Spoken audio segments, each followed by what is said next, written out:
Hi, I'm Terry D'Amato, and I'm originally from New Jersey.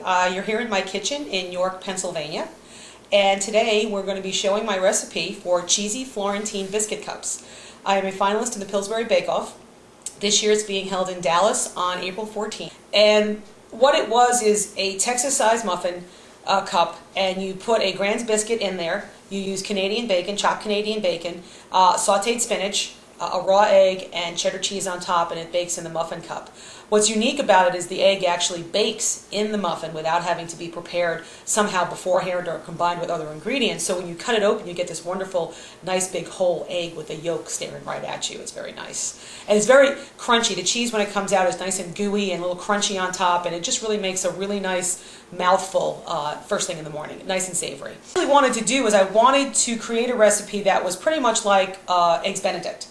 And Eggs Benedict, as you know, is made with hollandaise sauce, poached egg with Canadian bacon on an English muffin. So I figured, okay, the muffin's now the biscuit, and the spinach was part of an eligible product, so I thought that would be a very good thing to mix in there. What I decided to do was put a whole egg in the muffin cup. And it never dawned on me that maybe the egg wouldn't cook. It never crossed my mind that I'd have a problem with the egg cooking. My biggest issue was what to do about the hollandaise sauce. And I had gone through a variety of processed cheese foods that just didn't work till I finally got to cheddar cheese. What I think really grabbed the eyes of the people looking at the recipes for Pillsbury was the fact I used a whole raw egg. Most of the recipes out there, actually all the recipes out there, what they do with the egg is they either cook it or they combine it with another ingredient, then they put it into the recipe. I actually put a whole egg into the recipe, and it actually cooks. I have not come across a recipe yet that I have found that uses a whole egg in the recipe and actually cooks it. So I think that's the reason why I even got selected from one of those tens of thousands of recipes. Well, after I experimented with various kinds of processed cheese foods, I went to Cheese Whiz, I went to all kinds of potted cheese. In desperation, I finally called my mother and I said, this is not working. I don't like the taste of it. It doesn't melt right. And she said to me, why don't you just use cheddar cheese? And it never really dawned on me that cheddar cheese would melt appropriately or even taste good. So I conceded and I went to the supermarket and bought some cheese, and that worked absolutely beautifully. And that's what we use now is cheddar cheese. As I was developing it, the deadline was April 1st of last year. And I had it running around in my head what I really kind of wanted to do as far as being like an Eggs Benedict type recipe. So I started buying the ingredients and experimenting with how to chop the bacon up and what to do with the cheese. And in the meantime, I worked for Harley Davidson. Harley Davidson went on strike. We had no cafeteria service. We were not allowed to leave the plant as the salaried people. We had no food unless you brought it in with us. Well, I started making these biscuits, and I had 8 biscuits at a time, and I was making 2 and 3 and 4 recipes to try to figure out this cheese issue. I didn't know what to do with them. So what I do, I brought them into work with me. And they're, of course, a day or two old. We had to microwave them. And I got nothing but rave reviews, even in a microwave, reheated about this recipe. So I had to assume that I had something good here. I had made it for my friends, and they loved it, but I also made it for my family on Easter morning. They also loved it, and your family is your worst critics. My brothers are famous for killing me about chocolate cake, because they never seem to like anything that I make as far as chocolate cake is concerned, but every one of them liked it. Now, I have a wonderful group of neighbors around me, and as I've been making these recipes again, it makes 8 at a time. I make 2 and 3 recipes at a time to practice.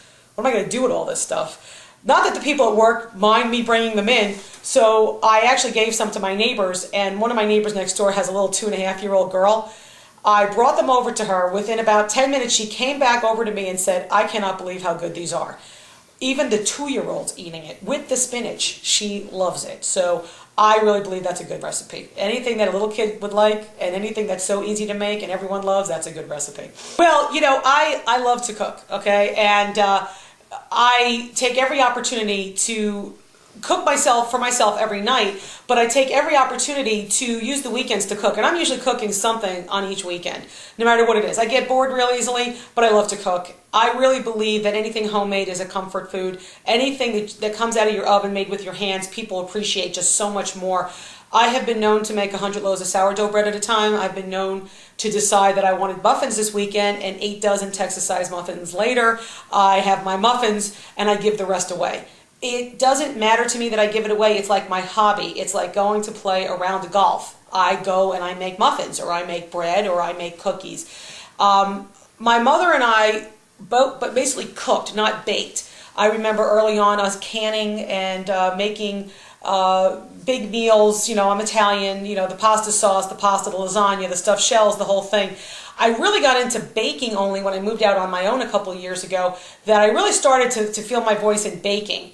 And though I have lots of friends, because I bake very, very well, and I'm very generous with my baking, I think this particular event and being recognized like this for a recipe that is really so out of what I normally do, which is bake, and really so out of, you know, everything that I do, I'm just amazed that I got picked. I really am. I mean, I was going to go down the path of having a sweet recipe, and the one decision I made early on was there was going to be so much sweet stuff it would get lost with the rest of the contestants, and I figured the best thing for me to do is get something savory, and that's how this recipe came about.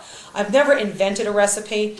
This is the first time I've actually invented a recipe instead of just following one, and I'm just so proud of myself that even if I never got picked, my attitude is I invented something that was pretty good and everyone liked it, and I was just so happy with that.